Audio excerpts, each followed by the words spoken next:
जुन्नर गावात जाऊन जिजाऊंच्या हाताने नांगर पुजून शेत नांगरलं गेलं, जमीन भुसभुशीत केली गेली आणि तिथं शेती ही केली गेली, पेरणी वगैरे केली गेली. आणि पेरणी नंतर केल्यानंतर लोकांना समजलं की पाणी वगैरे आलेलं आहे आपल्या भागाकडे, आणि मग लोक हे परत आपल्या ते गाव सोडून गेले होते जुन्नर वगैरे, हे त्याच्या सभोवतालचे जे खेडेपाडे होते वगैरे किंवा जुन्नर गावातली माणसं होती ही सगळी परत आली तिथं शेतीवर पूर्ण झाल्यानंतर. आणि असंच बऱ्यापैकी 1 वर्ष गेला आणि बाळ शिवाजी 3 वर्षाचे झाले होते आता. आणि त्या 1 वर्षानंतर लगेच मग जिजाऊ ह्या परत आपल्या शिवनेरी किल्ल्यावर गेले. आणि तिकडं शिवनेरी दक्षिणेकडे ही शहाजी राजांची ही मोहीम चालूच होती.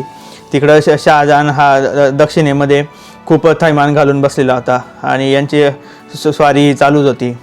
नंतर शहाजीराजांनी निजामशाही नोकरी पत्करली आणि नंतर विजापूर आणि मोगल हे एकत्र झाले आणि त्यांनी निजामशाहीचा अस्त केला.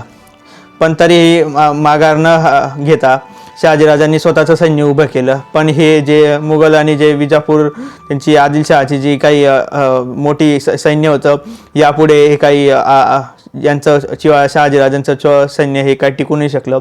आणि त्यामुळं नंतर शहाजीराजांना ही आदिलशहाची नोकरी पत्करावी लागली.